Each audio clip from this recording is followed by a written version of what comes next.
Mheshimiwa Waziri Mkuu, kwa kuzingatia sheria na miongozo ya Benki Kuu ya Tanzania, serikali mwaka 2024 ilianzisha utaratibu wa kununua na kuhifadhi dhahabu Benki Kuu kwa malengo ya kulinda uchumi wa nchi yetu, lakini pia kuweza kujihakikishia akiba ya fedha za kigeni.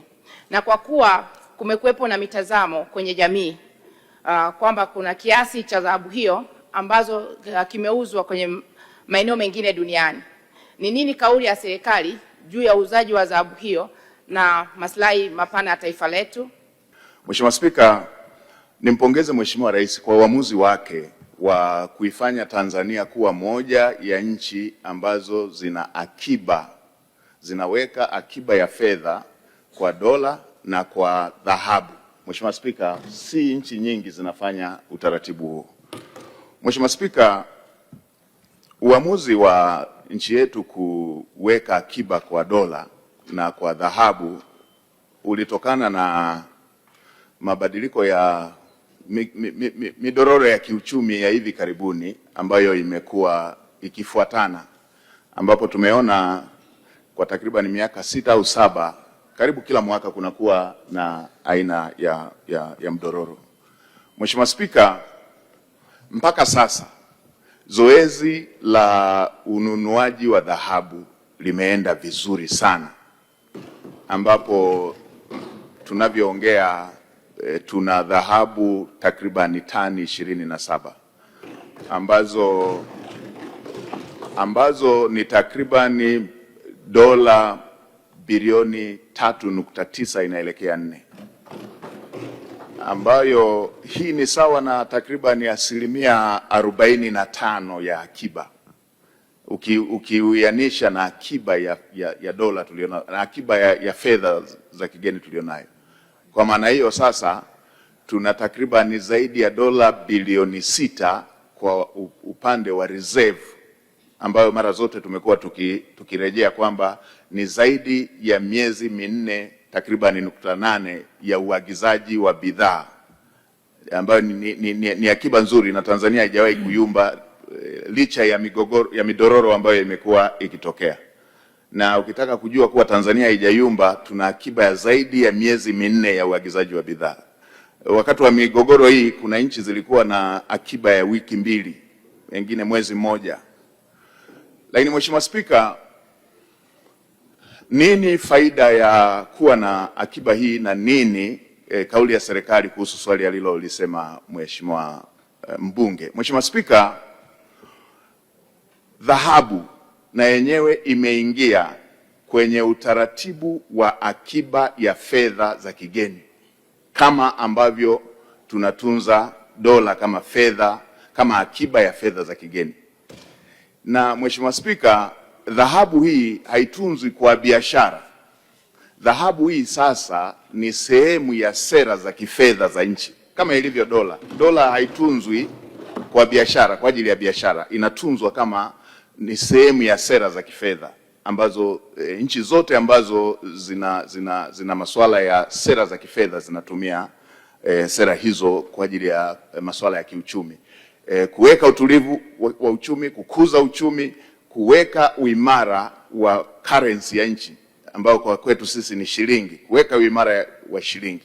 Mheshimiwa Spika, kama ambavyo inafanyika kwa dola, hivyo na kwa dhahabu, kwamba inatumika kama monetary policy tool, kama instrument, kama chombo cha kuendeshea sera za kifedha. Kwenye dola huwa inatumikaje?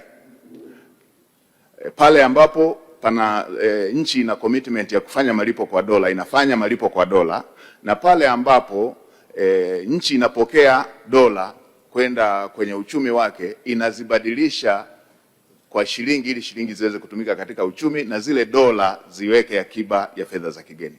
Sasa kwa hili alilouliza la mitazamo na tetezi kwamba dhahabu imeuzwa, na wengine wanaenda mbali hata wanadhani inaweza ikauzwa kinyemela ama kiwiziwizi. Mheshimiwa Spika, nitumie bunge lako tukufu na kuwahakikishia wabunge kwamba kwanza dhahabu haijauzwa mpaka sasa. kuna wakati mawazo ya kuuza yalikuja ambapo soko lilikuwa vizuri, takribani ilikuwa 5,500 per ounce, ambapo ilikuwa iko juu, lakini kabla haijauzwa ikazuka hii migogoro hii, ambapo bei ikashuka mpaka takriban 4,000. Kwa Central Bank iliona itakuwa hasara kuuza, na hatuko desperate kutafuta fedha ya haraka haraka ya kuuza dhahabu. Kwa hiyo hawakuuza kwa sababu bei ilishuka. Lakini lingine, nini uamuzi au nini mantiki ya kwamba Central Bank inaweza ikawa inauza dhahabu? Ni kama ambavyo inafanya kwenye dola, kwamba kuna wakati Central Bank inauza dola kama sehemu ya kuyapatia mabenki ama hizo taasisi zinazohitaji dola ili ziweze kuendesha shughuli za kiuchumi, na Central Bank kupata fedha za ndani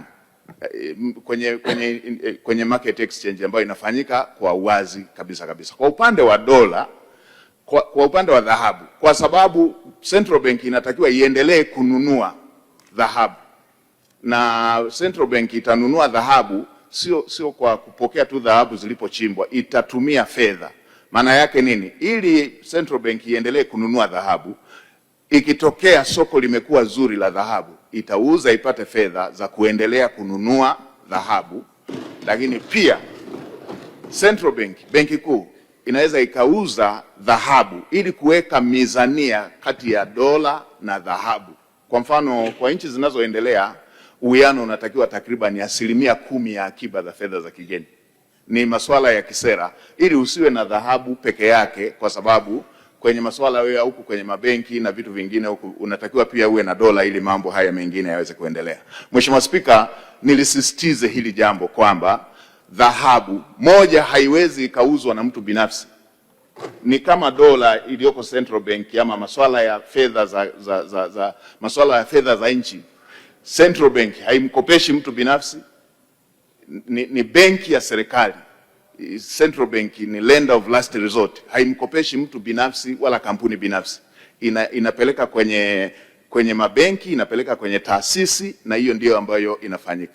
Hivyo na dhahabu haiuzwi na mtu binafsi, na wala haiuzwi kwa mtu hivi binafsi. Itauzwa kwa serikali, itauzwa kwenye mataasisi ya kifedha, itauzwa kwa wanunuzi ambao lazima watangazwe kwenye gazeti la serikali. Na Mheshimiwa Spika, kama ilivyo masuala ya akiba hizi zingine za kifedha za dola pale benki kuu, nchi zote duniani ambazo zinaendesha sera za kifedha kwa ushirikiano na IMF na World Bank, balance sheet, mizania zao za kifedha ziko automated, ambapo kila transaction inayofanyika IMF wanaona, World Bank wanaona, na kila robo ya mwaka pana ripoti ambazo zinakuwa exchanged na IMF na World Bank. Kwa maana hiyo, leo hii tukinunua dhahabu, IMF wataona shilingi zilizopungua na wataona dhahabu iliyoongezeka, na kila robo ya mwaka watajadiliana hizo transaction.